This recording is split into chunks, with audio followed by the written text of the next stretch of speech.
Hello students, how are you? Welcome to my channel educational scholar और मैं doctor Sobia. आज के इस लेक्चर में मैं आपको क्लासिफिकेशन ऑफ एंजाइम्स के बारे में बताऊंगी।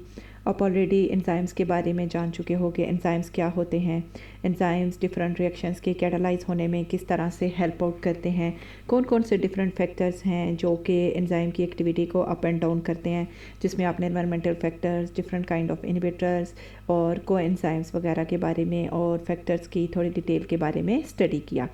आज आप देखोगे कि on the basis of reactions they catalyse enzymes को हम कौन सी डिफरेंट 7 क्लासेस के अंदर डिवाइड कर रहे होते हैं।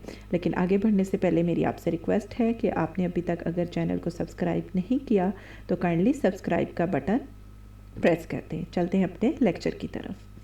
एंजाइम्स को हम 7 डिफरेंट क्लासेस के अंदर डिवाइड कर रहे होते हैं, जो IUBMB international union of biochemistry and molecular biology की तरफ से जो सिस्टम है उसकी बेस पे इन्होंने on the basis of reactions they catalyse, यानी जो जो रिएक्शंस ये कैरी आउट कर रहे हैं उनकी बेस पे इनको हम 7 डिफरेंट क्लासेस के अंदर डिवाइड कर रहे होते हैं। यहाँ पर एक चीज़ आपने माइंड में रखनी है कि जब भी हम एंजाइम्स के नेमिंग आप देखोगे या एंजाइम्स की क्लासेस के बारे में आप स्टडी करोगे तो शुरू में हमेशा कैपिटल में आप EC का वर्ड ऐड करोगे, कैपिटल में E, कैपिटल में C। EC stand for enzyme classification और उसके बाद आपका सीक्वेंस नंबर आएगा। यहाँ पे 7 क्लासेस 1 2 3 4 5 6 एंड 7 के बारे में लिख दिया गया है। 1 stand for oxidoreductases, 2 for transferases, 3 hydrolases, 4 lyases, 5 isomerases, 6 ligases and last one 7th is the translocases. एक चीज़ माइंड में रखनी है कि 1 का मतलब हमेशा ऑक्सीडोरिडक्टेजेस ही होगा, तो आप कभी भी ये सीक्वेंस ऊपर या नीचे नहीं कर सकते। If 1 is always oxidoreductases, if I will say 4 it means it's always lyases. ठीक है, यानी नाम अगर लिखे हैं या नहीं, बट 1 2 3 4 5 6 नंबर के बेस पे आपने याद रखना है कि 2 नंबर पे ट्रांसफरेजेस है, 5 नंबर पे आइसोमरेजेस है, यानी ये नंबर या ये सीक्वेंस आप ऊपर नीचे नहीं कर सकते। बढ़ते हैं अपने मज़ीद लेक्चर की तरफ।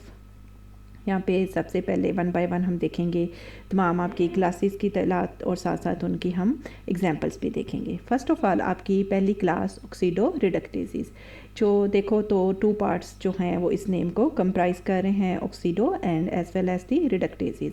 इट मीन्स के ऑक्सीडन रिडक्शन रिएक्शंस, जितने भी आपके oxidation reduction kind of reactions होंगे वो आपके ऑक्सीडोरिडक्टेजेस क्लास ऑफ एंजाइम्स की वजह से कैटालाइज होंगे, यानी ये उसमें हेल्प आउट करेंगे। इसमें डिफरेंट केमिकल ग्रुप्स की एडिशन होती है या रिमूवल होती है। एग्जांपल्स हम बात करें तो लैक्टेट डिहाइड्रोजिनेज, यहाँ पे D means removal, hydrogenase mean removal of hydrogen. इसके अलावा ग्लूकोज ऑक्सीडेज, पर ऑक्सीडेज के ऑक्सीडेशन रिएक्शंस में हेल्प करेंगे, catalase, phenylalanine hydroxylase.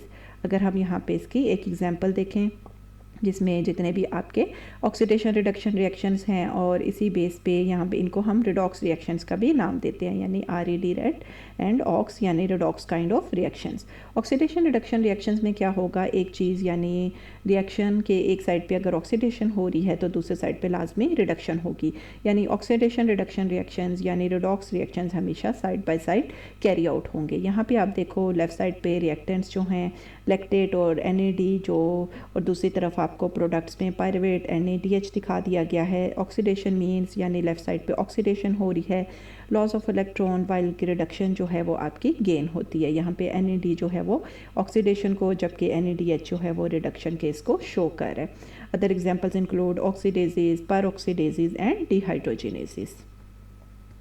Second class है जी transferases, trans mean transfer.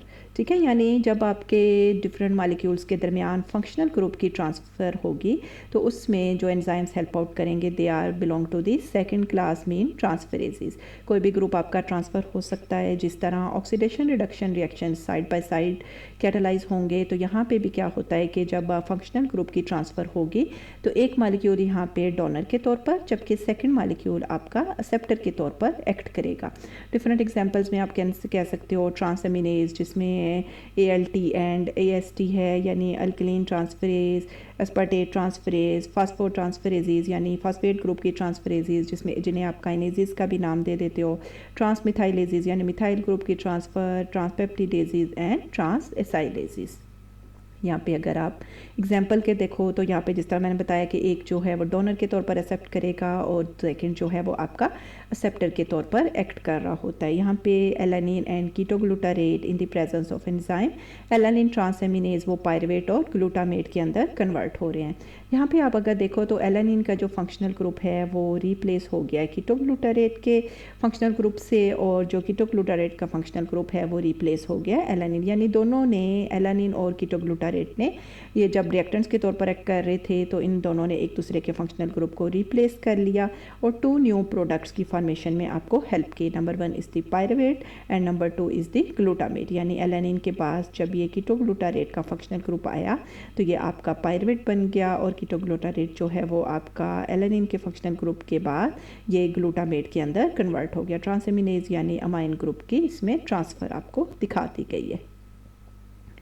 Third one class D आपकी hydrolysis, ठीक है। यहाँ पे आप एक चीज़ माइंड में रखो, हाइड्रो मीन्स के इसमें वाटर जो है वो लाजमी ऐड होगा, ठीक है। Catalyse the hydrolysis of various bonds, hydrolysis means break down, ठीक है। Lysis mean break down, but in the presence of hydro show कर है कि वाटर, ठीक है। वाटर इसमें जो है ऐड होगा।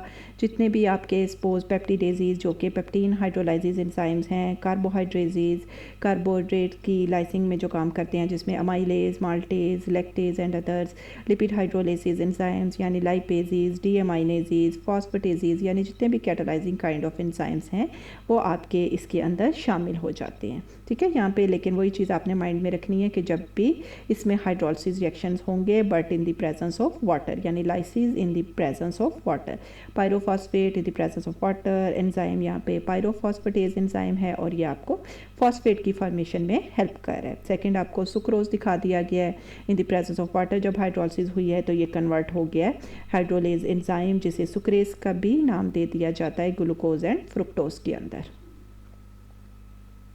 फोर्थ वन है जी आपकी लाइसिस, ठीक है। इसमें यानी इसमें भी ब्रेक डाउन होगी, लाइसिस होगी, बट इसमें कोई वाटर का रोल नहीं है।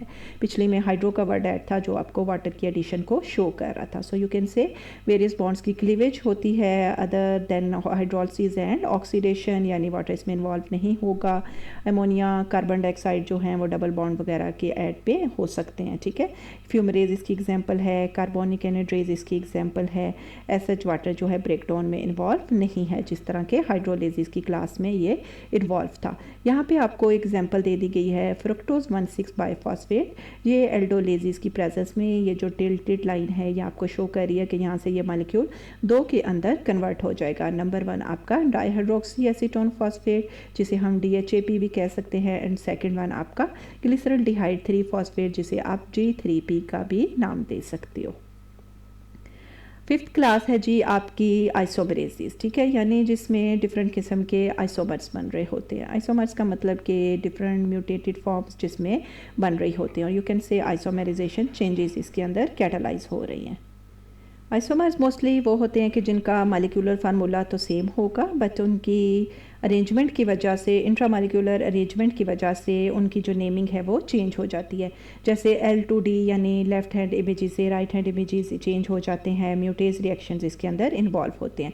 इनकी एग्जांपल्स के अंदर आपके आइसोमरेसिस शामिल हैं और इसके अलावा म्यूटेसिस शामिल हैं। यहाँ पे आपको एक आइसोमराइजेशन रिएक्शन जो है वो दिखा दिया गया है इन द प्रेजेंस ऑफ एलानिन रेसमेज, जो आपकी L form of the alanine है ये आपकी D फॉर्म के अंदर कन्वर्ट हो रही है, ठीक है। यहाँ पे आप सिर्फ देख सकते हो कि सिर्फ उनकी जो इंट्रामॉलिक्यूलर अरेंजमेंट है, यानी सपोज एलानिन में लेफ्ट साइड पे बिल्कुल आपको NH3 प्रेजेंट था, जबकि डी एलानिन फॉर्म में आप देख सकते हो कि लेफ्ट साइड पे हाइड्रोजन प्रेजेंट है, यानी इनकी अरेंजमेंट चेंज होने की वजह से इनकी जो फॉर्म है L से D के अंदर कन्वर्ट हो गई है। सिक्स्थ क्लास है जी जो कि आपकी लास्ट क्लास से पहले की क्लास है, यानी पहले आपकी 6 क्लासेस ही होती थी, लेटर ऑन आपकी 7th क्लास भी ऐड कर दी गई। सो आप कह सकते हो कि इट्स इंक्लूड लाइगेजेस, ठीक है। लाइगेज मीन जिसमें आप चीज़ों को आपस में ज्वाइन कर देते हो। सो यू कैन से join 2 molecules with covalent bond, यानी और जब चीज़ें आपस में लाइगेट होती हैं, ज्वाइन होती है तो इसमें एनर्जी रिक्वायर होती है, और यहाँ पे एनर्जी किस फॉर्म में रिक्वायर होगी, in the form of ATP। इसकी एग्जांपल्स यहाँ पे दे दी गई हैं, एसिटाइल कोए कार्बोक्सिलेज और इसके अलावा ग्लूटामेन सिंथेटेज। यहाँ पे आप देखो कि ग्लाइकेटेड रिएक्शंस दिखा दिया गया है। ग्लूटामेट जो है वो using energy in the form of ATP in the presence of enzyme glutamine synthetase, और ये कन्वर्ट हो गया आपका ग्लूटामिन के अंदर। एटीपी जो है वो कन्वर्ट हो गया एडीपी के अंदर, यानी मॉलिक्यूल ऑफ यानी एनर्जी जो है वो यूटिलाइज हो गया ड्यूरिंग दिस प्रोसेस। ठीक है, लाइगेजेस मीन जिसमें चीज़ों को आप ज्वाइन करते हो, और इन्हें हम लाइगेजेस के अलावा सिंथेटेजेस का भी नाम दे सकते हैं। सो यहाँ पे आपकी जो फर्स्ट 6 क्लासेस हैं वो एंड हुई हैं, यानी फर्स्ट क्लास आपकी ऑक्सीडोरिडक्टेजेस जिसमें ऑक्सीडेशन रिडक्शन रिएक्शंस थे, एक साइड पे ऑक्सीडेशन, सेकंड काइंड पे रिडक्शन, ट्रांसफरेजेस जिसमें फंक्शनल ग्रुप की ट्रांसफ़र होती है, हाइड्रोलेसिस जिसमें हाइड्रोलिसिस होती है यानी ब्रेकडाउन होती है but in the presence of water. Fourth class आपकी लाइजेज जिसमें सिंपल ब्रेकडाउन होती है, यानी सेकंड काइंड ऑफ एग्जांपल यहाँ पे दे दी गई है, पीछे से डिफरेंट है, जो कि यानी पायरुवेट जो है वो आपका एसिटल्डिहाइड के अंदर कन्वर्ट हो गया along with the release of carbon dioxide. ठीक है, आइसोमेरेजेज आपके, ठीक है, जिसमें यहाँ पे एग्जांपल्स दे दी गई हैं। ठीक है, मेलेट जो है वो फ्यूमरेट के अंदर कन्वर्ट हो गया। आप देख सकते हो कि इनकी मालिक्यूलर फार्मूला तो सेम है, बट इनकी एक दफ़ा आपको सिस फॉर्म थी, दूसरी तरफ ट्रांस सिस में, यानी जिसमें हाइड्रोजन सेम साइड पे हैं, ट्रांस में वो अपोजिट पे प्रेजेंट हैं, जिसकी वजह से एक जब वो सिस में थे तो वो मेलेट, जबकि ये ट्रांसफॉर्म जो है वो फ्यूमरेट के नाम से लिख दी गई है। ठीक है, फ्यूमरेट चेंज हो जाती है। 6 क्लास आपकी लाइगेजेस जिसे सिंथेटेजेस का भी नाम देते हैं, जिसमें आपको दिखा दिया गया कि पायरुवेट जो है by using energy in the form of ATP आपका ऑक्सैलो एसीटेट के अंदर कन्वर्ट हो गया है। लेटर ऑन क्या है कि अगस्त 2018 में एक 7th क्लास भी ऐड कर दी गई, न्यू क्लास, यानी ऐड कर दी गई EC7 जिसे ट्रांसलुकेजेस का नाम देते हैं, यानी डिफरेंट काइंड ऑफ मालिक्यूल्स जब अक्रॉस द मेम्ब्रेन यानी वो इनसाइड या आउटसाइड द मेम्ब्रेन जो है जब वो ट्रांसफ़र हो रहे होते हैं, तो उस केस में जो इन्वॉल्व होगा इसे हम ट्रांसलुकेजेस यानी एक जगह से दूसरी जगह ट्रांसफ़र हो जाना। ठीक है, मोस्टली ग्राम पॉजिटिव बैक्टीरिया वगैरह में, और इसके अलावा इनर माइटोकॉन्ड्रियल मेम्ब्रेन से आउटर माइटोकॉन्ड्रियल मेम्ब्रेन तक जब ट्रांसपोर्ट होती है तो इसमें ट्रांसलोकेजेस काइंड ऑफ एंजाइम्स जो हैं वो आपके इन्वॉल्व होते हैं। इसमें आपकी ऑक्सीडेटिव फॉस्फोरिलेशन इन्वॉल्व है, और इसके अलावा कार्निटिन शटल सिस्टम। ठीक है, फैटी एसिड का जो रिएक्शन है जिसे लिंक भी में डिस्क्रिप्शन भी मौजूद होगा, उसमें आप कार्निटिन शटल सिस्टम के बारे में डिटेल से देख सकते हो। So that was all about के डिफरेंट क्लासेस ऑफ एंजाइम्स, या ऑन द बेसिस ऑफ जो रिएक्शंस वो कैटालाइज करते हैं एंजाइम्स को हम कौन कौन सी मेन क्लासेस के अंदर डिवाइड कर रहे होते हैं। ठीक है, that was all about today. अगर आपको कोई क्वेश्चन है तो आप कमेंट में मुझसे पूछ सकते हो। नेक्स्ट लेक्चर तक के लिए अल्लाह हाफिज़।